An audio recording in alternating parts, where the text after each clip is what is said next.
for you. I forgot to play a little bit for you. Just, okay. I like when you just realized that. That's quite enough. Ready?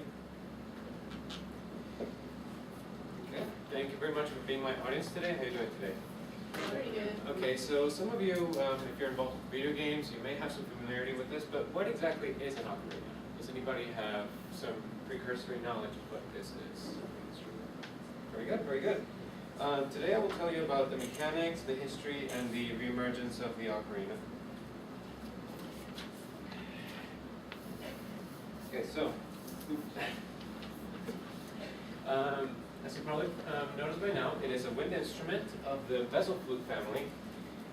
It has had several names, but mainly ocarina, which is Italian for little goose. And if you look at this main model of ocarina, you can see how it takes on the shape of a bird, and this is the neck. It's also been called a sweet potato and a shun in the Asian lands. Let's see, materials. It has been made out of various materials, including different varieties of clay, wood, metal, terracotta, and plastic. There's also several models of ocarina. This is a transverse, much like the ones I brought for you today. This is a transverse triple chamber ocarina in plastic. And this is a transverse single chamber ocarina, ceramic, called the Enigma tenor.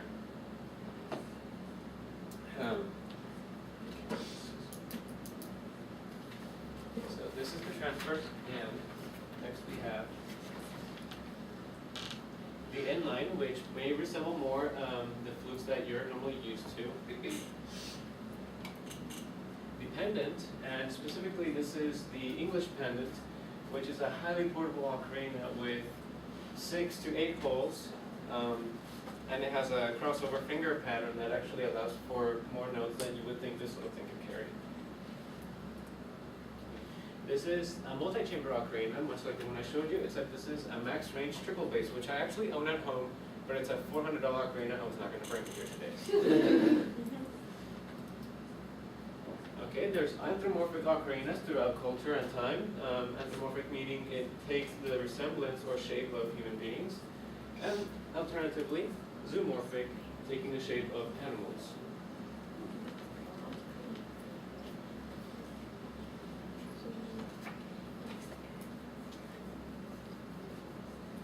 Now, I will talk to you a little bit about the anatomy of an ocarina. This is the mouthpiece, and unlike flutes, it is actually not connected to the body. It's not a single passage of air. The mouthpiece actually blasts air through this shaft and exits it right through this hole, which is called the fipple.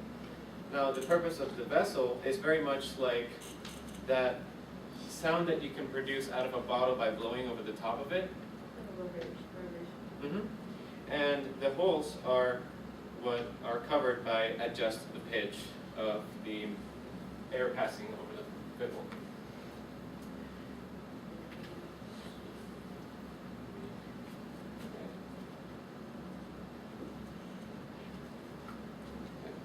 So according to Songbird's brief history of the ocarina, it is actually quite ancient.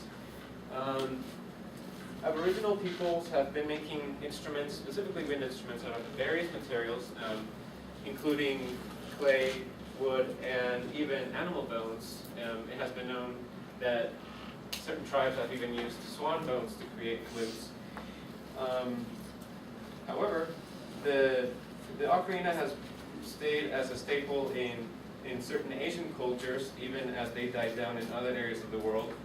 And it is actually believed that they were reintroduced to Europe by Giuseppe Donati de Budrio, who took the ocarina, which was reduced in Europe to just a small whistle or trinket made by bakers at the end of the day with the leftover ashes. So back then, it was not really much of an instrument, it was just a frivolous little trinket with very little musical potential. So, In modern day, according to the STL history of Ocarina, servicemen in World War I and World War II carried ocarinas to play and raise the morale of the soldiers. And this you might be more familiar with. The most recent emergence of the ocarina in modern culture is thanks to this video game by Nintendo called Legend of Zelda: Ocarina of Time. In the game, the protagonist Link has an ocarina which has mystical purposes. It can be used to open doors, trigger responses out of other characters, pass time, alter weather, and other things. And because the gaming culture has grown so quickly over the past few years, this served as a very quick way to put the ocarina back on the world stage. And so there's a lot of Zelda-inspired ocarinas by several companies. This is STL's Ocarina of Time with a rupee, a fairy ocarina, and a shield ocarina. And this is Songbird's Zelda-inspired ocarinas. This is the biggest ocarina in the world. It can hold 42 gallons of water, and it requires a tripod. It is much too heavy to hold in your hands, or lap for that matter.